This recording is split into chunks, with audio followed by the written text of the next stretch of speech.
بسم اللہ الرحمن الرحیم۔ حضرت کعب بن مالک رضی اللہ تعالی عنہ کی توبہ کا واقعہ انتہائی اہم بیان ہے، اس کو آخر تک لازمی سنیں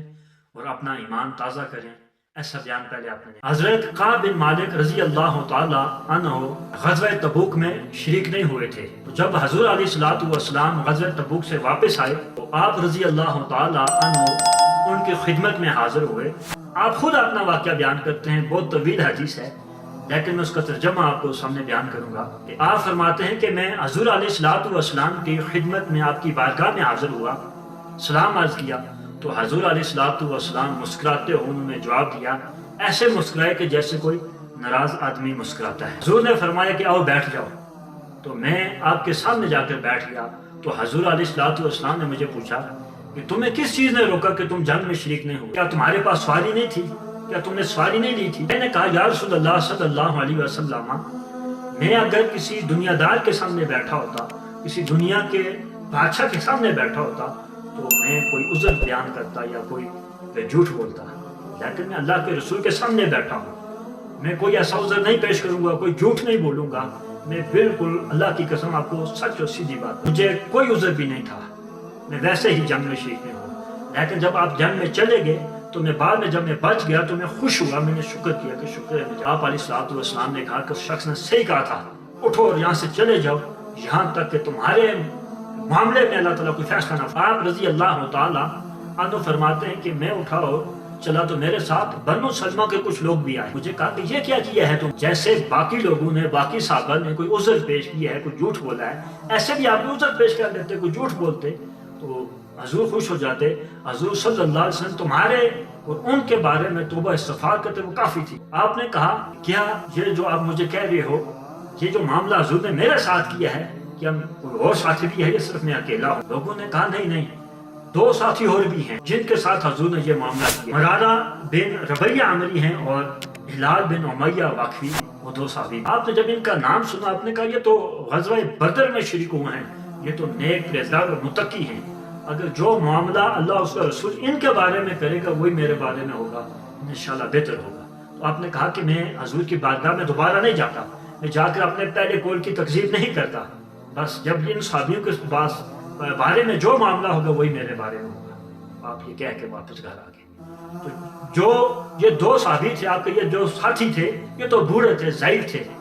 یہ گھر میں ہی رہتے، روتے، نمازیں پڑھتے، اللہ کی عبادت کرتے، لیکن گھر آپ جوان تھے۔ آپ کہتے ہیں کہ میں گھر میں نہیں رہ سکتا تھا تو میں بازاروں میں جاتا، مسجد نبی میں جا کر نماز پڑھتا۔ جب میں مسجد نبی میں جاتا نماز پڑھنے کے لیے تو نماز پڑھتا تو میں دیکھتا حضور گھر میرے سامنے ادھر ہوتے یا سائڈ پر ہوتے تو میں نظریں چرا کے آپ کو، جب میں سجدے یا رکوع میں جاتا تو وہ حضور مجھے دیکھ۔ کہتے ہیں کہ جب میں نماز سے فارغ ہوتا تو میں حضور علیہ الصلوۃ والسلام کو سلام عرض کرتا اور دیکھتا کیا حضور علیہ الصلوۃ والسلام سلام کا جواب دیتے ہیں یا نہیں۔ اگر جواب دیتے تو آپ کے لب مبارک جو ان میں جنبش آتی ہے، حرکت کرتے ہیں، میں ان کو سلام دیتا ہوں۔ اسی طرح کافی دن گزر گئے، لوگ حضور علیہ الصلوۃ والسلام نے تمام مسلمانوں میں یہ اعلان کر دیا کہ کوئی بھی شخص ان کے ساتھ کسی قسم کوئی تعلق نہ رکھے، لا تعلقی کرے، نہ ان کے ساتھ کوئی بیٹھے، نہ تجارت کرے، نہ اٹھے، نہ کھائے پیے، کسی قسم کا کوئی تعلق نہیں ان کے ساتھ رہے۔ یہ کہتے ہیں کہ ہم اپنے ہی علاقے میں، اپنے ہی شہر میں اجنبی ہو گئے، زمین بھی ہمارے پر اجنبی ہو گئی، ہم تنگ پڑ گئے۔ دو صحابی تو وہ بوڑھے تھے، ضعیف تھے، وہ تو گھروں میں رہتے۔ یہ کہتے کہ جب میں بازار جاتا کوئی بات چیت نہ کرتا تو میں ایک دن تنگ آ کر میں اپنے چاچا زاد حضرت ابو قتادہ کے باغ میں گیا تو دیوار پہ چڑھا، میں نے ان کو سلام عرض کیا تو انہوں نے میرے سلام کا کوئی جواب نہیں۔ میں نے ان کو اللہ کی قسم دی کہ تمہیں اللہ کی قسم ہے تم مجھے یہ بتاؤ کہ میں اللہ اس کے رسول سے پیار کرتا ہوں یا نہیں کرتا، تو انہوں نے کوئی جواب نہ۔ میں نے دوسری مرتبہ ان سے پوچھا لیکن پھر بھی انہوں نے کوئی جواب نہ دیا۔ میں نے تیسری مرتبہ ان کو اللہ کی قسم دی، اس کے رسول کی قسم دے کر پوچھا کہ میں اللہ اس کے رسول سے پیار کرتا ہوں یا نہیں کرتا، یہ بتا دو۔ انہوں نے کہا اللہ عالم و رسول عالم، کہ اللہ اس کا رسول بہتر جانتا ہے، ہم نہیں جانتے کہ تم اللہ اس کے رسول سے پیار کرتے ہو۔ آپ کہتے ہیں کہ میں دیوار سے نیچے اترا، زاروں قطاروں جب بازار میں گیا تو ملک شام سے ایک تاجر تجارت کی غرض سے غلہ بیچنے کے لیے آیا ہوا تھا، اور جو بازار میں یہ آوازیں لگا رہا تھا کہ ہے کوئی شخص جو کعب بن مالک کو جانتا ہو، مجھے اس سے ملا دے، مجھے کوئی کام ہے اس کا۔ تو لوگ میرے سے ناراض سے بات چیت نہیں کرتے تھے، لوگوں نے میری طرف اشارہ کیا کہ وہ شخص، تو وہ بندہ میرے پاس آیا، آ کے اس نے مجھے خط دیا غسان کے بادشاہ کا، یہ بادشاہ سلامت نے یہ خط بھیجا ہے تمہارے لیے، پڑھو اس کو۔ یہ صحابی کہتے ہیں میں پڑھا لکھا تھا تو میں نے خط لیا، اس سے میں پڑھا، اس میں غسان کے بادشاہ نے لکھا تھا کہ جس محمد کا تم کلمہ پڑھتے ہو، جس کو تم اپنا نبی مانتے ہو، اس نے تمہارے پر زمین تنگ کر دی ہے، تمہارے ساتھ ظلم کر رہا ہے، تمہارے ہی رشتہ دار، تمہارے ہی لوگوں، تمہارے سے جو ملنا ملاپ سب کچھ اس نے بند کر دیا ہے، تم اجنبی ہو کر رہ گئے ہو۔ کیا اللہ نے تمہیں اس لیے پیدا کی ہے کہ تم ذلیل و رسوا ہوتے رہو، ذلیل و خوار ہوتے رہو؟ آ جاؤ میرے ملک میں، آ جاؤ، میں تمہیں عزت بھی دوں گا، جو کچھ مانگو گے سب کچھ تمہیں ملے گا، آ جاؤ۔ آپ رضی اللہ تعالیٰ عنہ صحابی رسول تھے، کوئی عام مسلمان نہیں تھے، تو آپ سمجھ گئے کہ یہ اللہ تعالیٰ کی طرف سے کوئی بہت بڑی آزمائش ہے، تو آپ نے وہ خط جو ہے وہ پھاڑا اور جا کر آگ میں اس کو جلا دیا، یہاں تک کہ 40 دن ہو گئے تو نہ حضور علیہ السلام پر کوئی وحی آئی۔ اتنی دیر میں آپ کی طرف حضور علیہ السلام کے قاصد آیا، اس نے کہا کہ رسول اللہ صلی اللہ علیہ وسلم فرماتے ہیں کہ اپنی بیوی سے علیحدہ ہو جاؤ، علیحدہ رہو، اپنی بیوی کے پاس نہیں جاؤ۔ میں نے کہا کہ کیا میں اس کو طلاق دے دوں؟ اس قاصد نے کہا نہیں، اس سے علیحدہ رہو، اس کے پاس مقاربت نہیں کرنی، اس کے پاس سونا نہیں۔ تو میں نے اپنی بیوی کو کہا کہ آپ میں کہ انہوں نے کہا کہ حضرت ہلال بن امیہ ان کی بیوی بھی حضور علیہ السلام کی بارگاہ میں گئی ہیں، حاضر ہوئی ہیں، حضور سے عرض کیا ہے کہ میرے جو شوہر ہیں وہ ضعیف ہیں، کمزور ہیں، ان کی خدمت کرنے والا کوئی نہیں ہے، ان کا خیال رکھنے والا کوئی نہیں ہے، آپ بھی اس کو ناپسند کرتے ہو، اللہ بھی ان سے ناراض ہے،